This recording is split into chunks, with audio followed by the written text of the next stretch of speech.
अस्सलामुअलैकुम। इस दुआ के साथ कि आप सब बखैरियत हों। अल्लाह की ख़ास रहमतें, बरकतें और अनायतें आप सब पर मेहरबान हों। मेरी दिली दुआएं और नेक तमन्नाएं आप सब सुनने वालों के साथ हैं। माशाल्लाह से ये जुमे की नमाज का रश है और लास्ट टाइम भी हम गए थे तो हमें लगा कि आज तैयब उर्दगान यहाँ पर आया है तो इस वजह से रश है, लेकिन आज भी यहाँ पर देखें जुमे की नमाज का ऐसे रश है जैसे हमारे यहाँ ईद पर इतना रश होता है। ये लोग जुमा बड़े ही एहतमाम से मनाते हैं, हम लोग भी मनाते हैं लेकिन हम लोग ज़्यादातर घर पर ही बैठे रहते हैं। लेकिन ये लोग जो है बाहर घूमते फिरते हैं, मसाजिद में काफ़ी रौनक होती है। जुमे की नमाज़ पढ़ी तो अभी हम फिर बाहर निकले हुए हैं। ये टर्किश डिलाइट है, लेकिन कौन सी ज़्यादा अच्छी है ये भी पता होना ज़रूरी है। तो एक तो ये पिस्ते वाली ज़्यादा अच्छी है और एक ये पर्पल कलर की। हमने एक शॉप पर गए थे तो वहाँ पर उन्होंने हमें ये टेस्ट करवाई तो हमें ये काफ़ी अच्छी लगी तो फिर हमने यहाँ से ख़रीदी, क्योंकि आपको पता नहीं है ना कौन सा टेस्ट कैसा है। गुज़रते गुज़रते एक शॉप पर मुझे ये नज़र आया तो मैंने कहा इसको खाना चाहिए, क्योंकि ये जिस तरह से बन रहा था ना ये बहुत ही अच्छी चीज़ होनी थी। ये चिकन का भी है और बीफ का भी है, इसका कोई नाम तो होगा। और ये वाकई में बड़ी ही कमाल की चीज़ थी। मैं सिर्फ खाना खाती या पकाती नहीं हूँ, चूँकि मुझे खाना पकाने का बहुत ज़्यादा शौक़ है और चूँकि मैं घर के मसालों से खाना बनाती हूँ और ये आपकी कुकिंग को एक डिफरेंट लेवल ही देता है, तो उस वजह से मुझे पता चल जाता है या मेरा इंटरेस्ट ऐसा होता है कि मुझे कोई चीज़ या कोई खाना बहुत ही अच्छा लगता है। जैसा कि ये था, मैंने कहा ये मज़े का होगा तो फिर हर रोज़ ही हम ये खाते थे।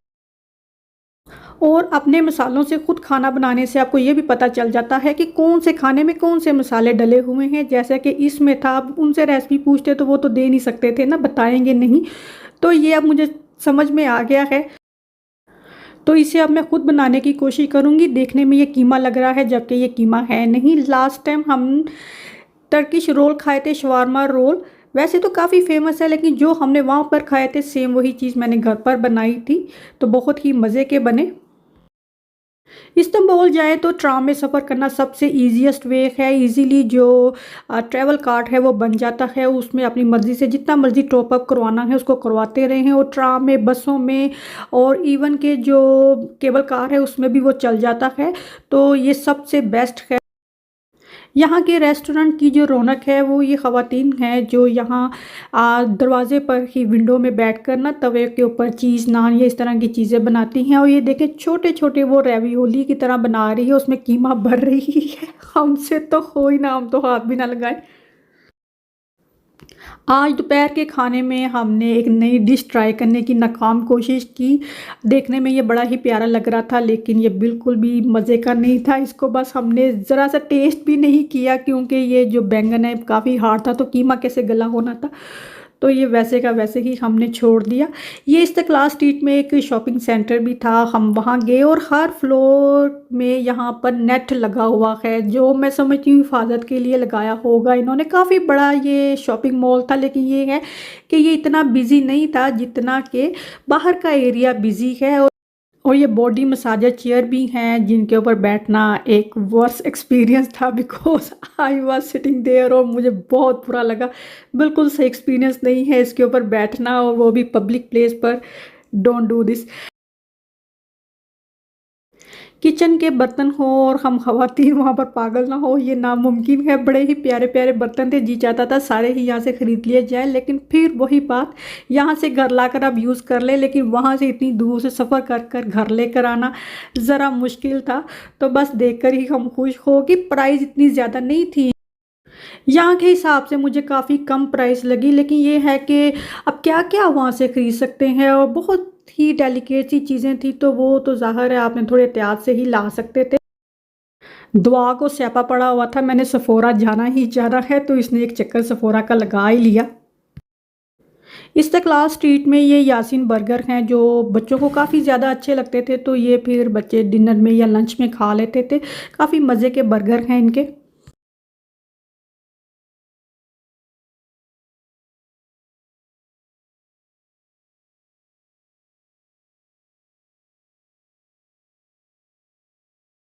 ये जेमस्टोन ज्वेलरी शॉप है और बहुत ही खूबसूरत ये शॉप थी। यहाँ पर डेकोरेशन पीस जो हैं वो बड़े ही प्यारे थे, ख़ास तौर पर मिरर ये बड़ा ही ज़बरदस्त लग रहा था। लेकिन फिर वही बात आ जाती है कि आप इसको सफ़र में लेकर कैसे आएंगे। मैं लैंप लेकर आई हूँ जो ट्रेडिशनल टर्किश लैंप है ना, तो उसका जो ग्लास का पार्ट था वो मैं अपने हैंडबैग में रख कर लेकर आई थी, क्योंकि मुझे बिल्कुल यकीन नहीं था इसने ना सूटकेस में या किसी बैग में इसने टूट जाना है। तो वैसे ही ये कुछ एक चीज़ें थी, ये क्रिस्टल तो वैसे टूटने वाली चीज़ नहीं थी, लेकिन ये है कि आपको इंटरेस्ट है या नहीं है। मिरर मुझे काफ़ी अच्छा लगा, तो मुझे टू बी ऑनेस्ट ऐसी चीज़ों का इतना शौक नहीं है, लेकिन ये है कि ये शॉप बहुत ही प्यारी थी। ज्वेलरी के लिहाज से कुछ एक चीज़ें यहाँ से खरीदी और प्राइस वाइज भी ठीक थी। ये नहीं थी कि बहुत ही एक्सपेंसिव है, प्राइस वाइज भी ठीक थी। बस ये है कि आपका इंटरेस्ट है या नहीं है।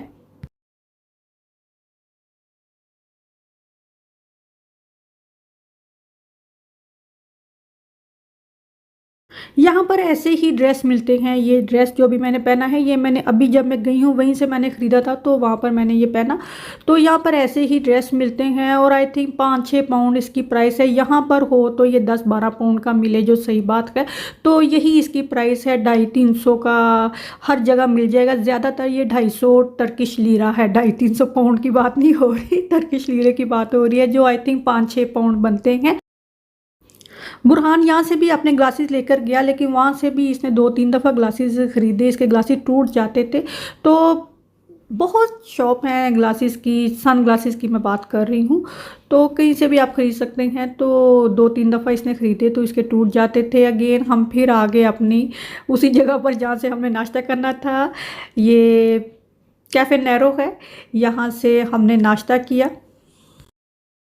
अच्छा, इस्तांबुल का जो आप सोशल मीडिया पर देखते हैं, बहुत सी जगह ऐसी हैं जहाँ पर के बाकायदा टिकट लेकर आपको जाना पड़ता है, जैसा कि म्यूज़ियम है या रूफ़ है। तो रूफ़ का जो व्यू है और एक वो जो स्विंग में बैठते हैं है, वो ग्लाटा टावर में हम वहाँ पर गए भी थे। हमने तस्वीरें नहीं बनाई, वो 100 पाउंड चार्ज करते थे एक पर्सन की तस्वीरों के। तो आई थिंक ये it's a waste of money, क्योंकि वो तो तस्वीरें जो हैं वो उन्होंने एआई ही करनी है सारा, बस आपको बिठा कर तस्वीरें ही बनानी है, तो बाकी सारा उन्होंने कंप्यूटराइज ही करना है, तो फ़ायदा नहीं है। तो हमें बिल्कुल शौक़ नहीं था, कैसे टिल लगाते रहे चले जाओ, कोई चले जाओ। मैंने कहा आप चले जाओ, आप जाके बनवा लो। कहते मेरा तो फ़ायदा नहीं है ना, ईमान से कहा मुझसे कहा। मैंने कहा मुझे कोई शौक़ नहीं है ऐसे फजूल पैसे खर्च करूँ।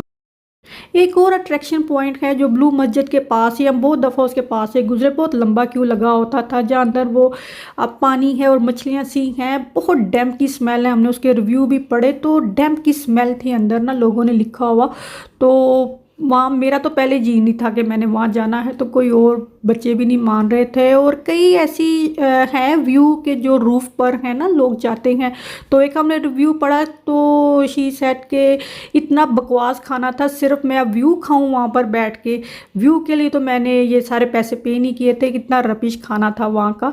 तो ये सब चीज़ें होती हैं। अभी जैसे ग्लाटा टावर पर जाने की टिकट आई थिंक 20-30 पाउंड है, काफ़ी लंबा क्यों लगा होता था। तो बस जिनको शौक़ है ना कि बस हम आए हैं हम वहाँ भी चले जाएं वहाँ भी चले जाएं, वो लोग पैसे खर्च करते हैं। तो हमें इतना शौक़ नहीं था, हम वैसे ही हम घूम फिर लिए, सही है। पैलेस जो है यहाँ पर वो वाकई में देखने वाली चीज़ है, वो देखकर तो दिल खुश हो गया। और सबसे खूबसूरती उसकी ये थी कि वहाँ फ़ोटो नहीं बना सकते, वो भी मेरे आगे आने वाले व्लॉग्स में आएगा। तो रिकॉर्डिंग मैंने काफ़ी ज़्यादा की है, क्योंकि वापस आकर फ़ौरन ही मैंने घर में रेनोवेशन का काम स्टार्ट कर दिया है, तो मेरे पास टाइम नहीं मिलता है कि मैं अपनी व्लॉगिंग कर सकूँ। अभी जैसे ये शॉप है, ये बड़ी ही खूबसूरत शॉप थी। ये कह रहा था कि ये सारा गोल्ड पेंट किया हुआ है, तो ये बहुत एक्सपेंसिव बर्तन थे। आई थिंक 100 पाउंड के 2-4 कप थे। तो मैंने कहा ये कह रहा है, अब क्या पता ये रियल हैं भी कि नहीं है। तो ऐसी जगह से पर्सनली मैं बहुत ज़्यादा महंगी चीज़ें ख़रीदने पर यकीन नहीं रखती हूँ कि ये आपने कीमत पे कर दिया, पता नहीं वो सही है भी कि नहीं है। अभी जैसे शुरू में हम ग्रैंड बाज़ार एंटर हुए हैं, तो वहाँ पर एक गोल्ड की शॉप थी। तो वहाँ पर एक ईयरिंग कैसर को इतने पसंद आए, तो वो आई थिंक 14 कैरेट या 18 कैरेट के थे। तो वो 300-400 पाउंड के बन रहे थे। कैसे ने कहा ख़रीद लो, मैं कहा मेरा दिमाग ख़राब, मैं ख़रीद ला, मैं क्यों ख़रीदना 300-400 के, हमें क्या पता ये सही सोना है भी कि नहीं है। तो मैं ऐसे ही ख़रीद लूँ। तो ऐसी जगहों से बहुत ज़्यादा महंगी चीज़ें जो हैं वो मैं पर्सनली रेकमेंड करती हूँ ना ख़रीदी जाएं, क्योंकि कोई पता नहीं वो सही है भी कि नहीं है, तो आप बाद में क्या करेंगे। तो ऐसी चीज़ें जो हैं, ये जो डेकोरेशन पीसीस हैं, ये सही हैं, ठीक है, टूट भी जाए तो इस ओके। कुछ मैंने ख़रीदे वो वहीं कमरे में पड़े पड़े टूट गए, टेबल से गिरे तो टूट गए। ये डेकोरेशन, ये आर्टिफिशियल ज्वेलरी है, ये रियल गोल्ड नहीं है, आर्टिफिशियल है। और इनका गोल्ड जो है ना, ये बहुत ही मतलब क्या कहना चाहिए कि जैसे हमारी ज्वेलरी है ना बड़ी डिसेंट सी है, तो इनकी ज्वेलरी की जो चीज़ें हैं वो ये देखें ज़रा, ये इनकी ज्वेलरी की चीज़ें हैं जो हम नहीं पहन सकती। तो छोटी छोटी डिज़ाइन की बैंगल्स थी जो मुझे अच्छी लगी, क्योंकि मैं जेरूशलम गई थी, वहाँ से मैं ब्रेसलेट लाई, वो मैं काफ़ी टाइम मैंने पहने रखा, अभी भी मैंने पहना हुआ है, इस वीडियो में नज़र आया होगा, उसका रंग ख़राब नहीं हुआ। अभी जैसे ये परफ्यूम की शॉप है, तो इनकी जो बोतल हैं वो बड़ी प्यारी हैं, कोई 1000 टर्किश लीरे की है, कोई 700 टर्किश लीरे की है, फिर इतना परफ्यूम इतने का, इतने का।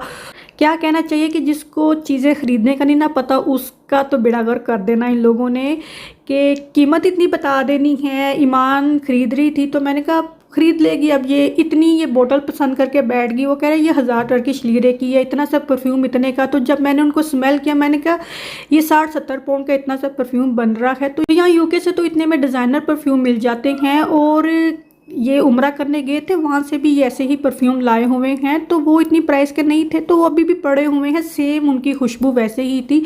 तो मैंने कहा थोड़ा अकल को हाथ डालो तुम भी। तो इसने फिर परफ्यूम ख़रीदा वहाँ से, लेकिन मैंने कहा ये डिज़ाइनर बोतल तुम रहने दो, तुम वैसे ही जो है परफ्यूम ख़रीद लो। ये बहुत प्यारी चीज़ थी, ये हैंडमेड, इसने पेंटिंग की हुई थी, इसने दुआ का नाम खुद लिखा, बहुत ही अच्छी ये लेडी भी थी। और इसने जो भी यहाँ पर रखा हुआ था मोस्टली पेंटिंग इसकी हैंडमेड थी। गुजरते गुजरते हमें ये शॉप नज़र आई, और जिस तरह से ये बना रहा था ना कबाब, मैंने कहा खाना यहीं पर खाना है, और वाकई में मज़ा आ गया खाना खाने का। तो अक्सर होता है ना, बड़ी महंगी शॉप पर जाते हैं, हमने मुनहासिर से खाना खाया, वो इतना अच्छा रेस्टोरेंट है, लेकिन ये चलते फिरते जैसे दुकान होती है खाने की वैसे ही थी ग्रैंड बाज़ार में। इसके खाने का तो जवाब ही नहीं था, बहुत ही ज़बरदस्त इसका खाना था।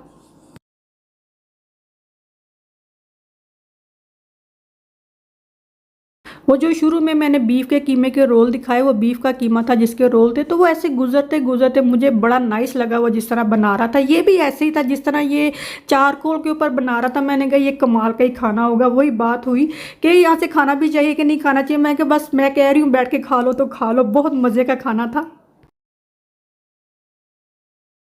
चूँकि ये इतना बड़ा बाज़ार है, आप इसको 1-2 दिन में फिर नहीं सकते हैं, और आपको पता भी नहीं है कि कौन सी शॉप कहाँ पर होती है। तो गुज़रते गुज़रते हम बाहर को जब आए, तो ये होलसेल शॉपिंग एरिया शुरू हो गया, जहाँ पर ज्वेलरी की होलसेल मार्केट थी। और यहाँ पर तो मैं कहती हूँ सच्ची में पागल होने वाला काम था।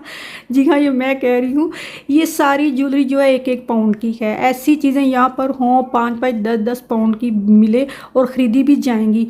तो ये जो मैंने पहले आपको ब्रेसलेट दिखाए हैं गोल्डन के, वो कोई 50 पैनी का यहाँ के हिसाब से, कोई 60 पैनी का, और ये सारे इयरिंग जो हैं ये एक एक 1.5 पाउंड के हैं। और इतनी ज़बरदस्त होलसेल प्राइस में ज्वेलरी है कि बस हो जाए। मैंने सिर्फ 2 ब्रेसलेट यहाँ से ख़रीदे, मैं बाहर आ गई, मैंने कहा बस।